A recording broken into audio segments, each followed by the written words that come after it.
Ray Kroc is the man who turned McDonald's from a single restaurant into the fast food giant it is today. His family did not have much money growing up, but Kroc had a happy childhood. He liked playing baseball and learnt playing piano at the age of 6. He was also good at selling things, even at a young age. His entrepreneurial endeavours included running a lemonade stand and starting a music store with his friends. This early work set Kroc on the path to becoming a successful businessman. In 1917, the United States entered World War I. At 15, he lied about his age to join the Red Cross and help the war effort. He trained to be an ambulance driver, but the war was over before he could go abroad. After the war, Kroc got married and had a daughter. To support his young family, he took a job selling paper cups to restaurants. It did not take him long to become one of the best salesmen in the company. He experimented with other jobs such as selling real estate and playing the piano, but it was clear selling was what he did best. He returned to the LILY-TULIP Cup Company and became a sales manager for the Midwest region. One of his customers was a businessman who owned several ice cream shops in Chicago. He had invented a machine that could make 5 milkshakes at once called the MULTIMIXER. Kroc tried to get his company to sell the MULTIMIXER as he knew it was a great product, but they were not interested. So, in 1939, he made the huge decision to quit his job and start his own company, selling the MULTIMIXER to other restaurants and ice cream stands. As he was an excellent salesman, Kroc developed his company into a very successful outfit. He employed tactics such as inventing new drinks to make with his machine, and a decade later he was selling over 9,000 MULTIMIXERs a year in cities all around the country. By the 50s, Kroc began losing customers. People were moving from the cities into suburbs and drove to large restaurants instead of going to independent ice cream stands. As a result, the ice cream stands went out of business and were no longer Kroc's customers. Kroc was still getting plenty of business from one small restaurant. It was called McDonald's in San Bernardino, California, and they had 8 MULTIMIXERs. Kroc went to visit the brothers who owned the restaurant, Maurice and Richard McDonald, in 1954, and discovered it was a very small restaurant with people queuing up outside ordering food from a window. The food was very limited as they only sold burgers, fries, soft drinks and milkshakes, but the food was served extremely quickly. Kroc thought the restaurant was a brilliant idea and suggested to the brothers that they expand their business. The brothers refused as they didn't want the added responsibility. Instead, Kroc offered to start a restaurant franchise. The 3 of them agreed that Kroc could use the McDonald's name and the brothers would get a percentage of the sales.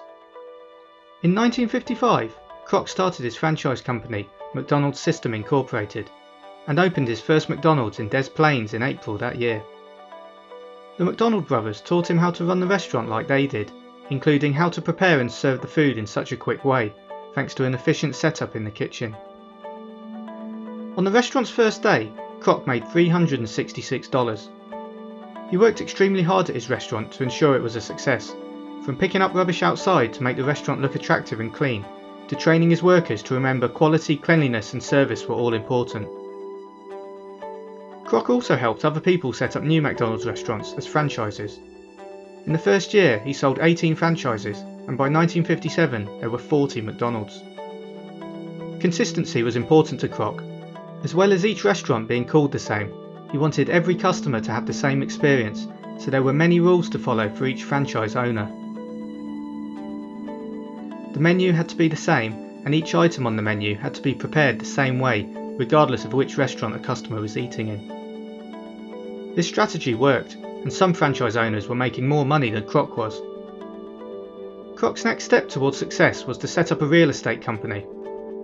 The company would buy the land that franchisees could then rent to run a McDonald's restaurant on. There were 2 major benefits of this system. 1, it let Kroc choose the location for each new McDonald's, and 2, it made him a lot of money. By 1960, Kroc sold his MALT-A-MIXER company, and McDonald's System Incorporated became McDonald's Corporation. Kroc was sharing the profits from the 228 restaurants he now had with the McDonald's brothers, and in 1961 he agreed to buy the McDonald's name from them for $2.7 million to take sole control of the company. Throughout the rest of the 60s, Kroc entered a period of vast expansion, opening restaurants all over the US and into Canada and Puerto Rico. He enforced his strict rules at each restaurant to ensure consistency and conformity, but did allow franchisees to suggest new ideas. In 1962 in Cincinnati, the Filet-O-Fish was added to the menu. In 1968 in Pittsburgh, the Big Mac was introduced. Kroc was also quick to acknowledge when he was wrong. The Hula Burger was introduced as a slice of grilled pineapple and 2 slices of cheese on a bun with no meat. It did not prove popular and was quickly taken off the menu. Kroc pitched McDonald's as family-friendly restaurants, promoting the fact that they were clean and affordable places to eat on TV and in magazines. In 1963, Ronald McDonald was introduced as a playful clown, soon becoming one of the most recognised children's characters in the world and a very successful marketing mascot.